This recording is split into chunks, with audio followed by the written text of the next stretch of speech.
억울하게 떠난 자, 그리고 그들을 기억하는 자. 노동의 현장을 다시 바라보게 만드는 드라마 노무사 노무진입니다.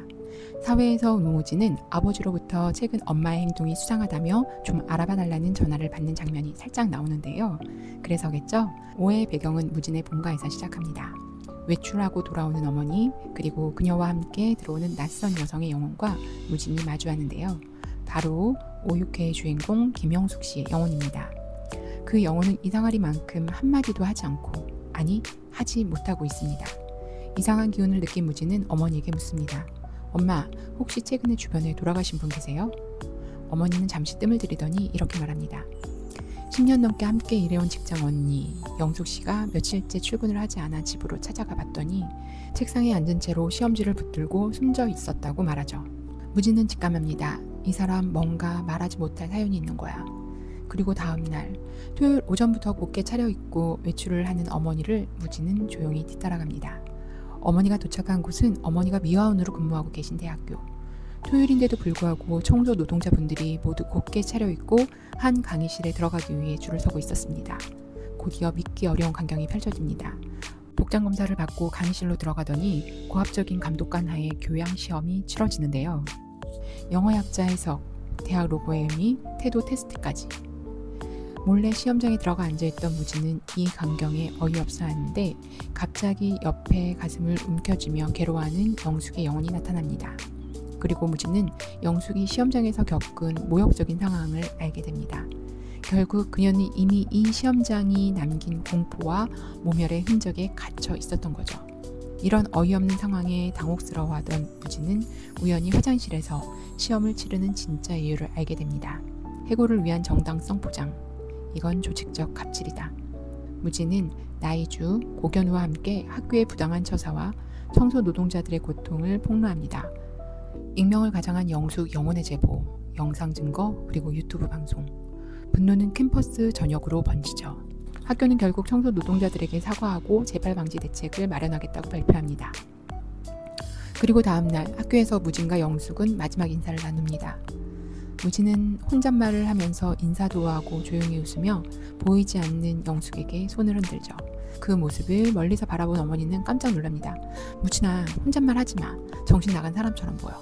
이 장면에서 정경호 배우의 연기는 압도적입니다. 정말로 상대가 존재하는 것처럼 자연스럽게 대화를 이어가며 보이지 않는 존재와의 감정 교류를 실감나게 전달하죠.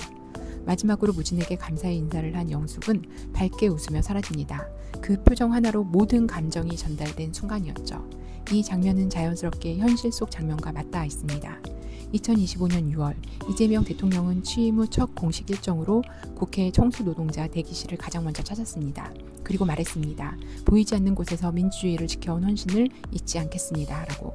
이 짧은 말 한마디가 드라마 속 무진이, 그리고 우리가 너무 오래 외면했던 사람들의 이야기를 더 절실하게 와닿게 만듭니다.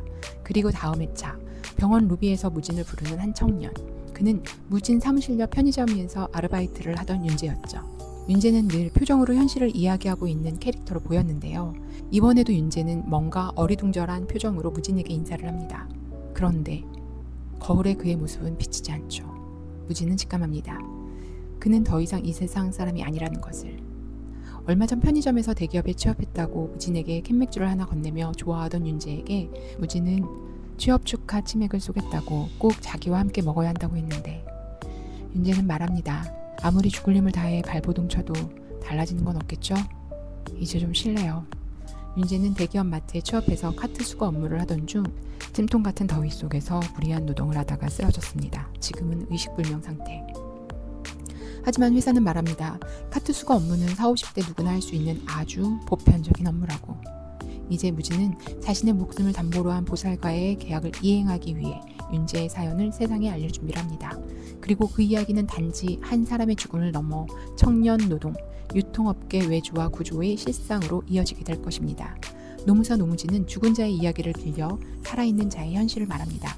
그 유령보다 더 외면받았던 존재들, 우리가 잊고 있던 고마움, 그리고 침묵 속에 삼켜진 분노들.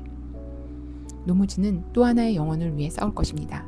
그런데 여기서 잠깐, 5회 초반에 소파에 누워서 만화책을 읽고 있던 무진이 형이 나오는 장면 기억하세요? 저는 이 장면에서 두 가지 복선이 있었다고 생각하는데요. 첫 번째는 이렇게 만화 보면서 빈둥거리는 게 소원이었다고, 죽어라 일만 했다고 하는 형의 말. 두 번째는 현관 쪽에서 달그락 소리가 나자 형이 알 수 없는 표정을 짓더니 갑자기 일어나 나갑니다. 그때 무진이가 형을 불러세우더니 형에게 또 보자고 인사했던 말. 전 왠지 이 장면에서 무진이 형도 안타까운 사연의 주인공이겠구나 하는 생각이 들었었거든요.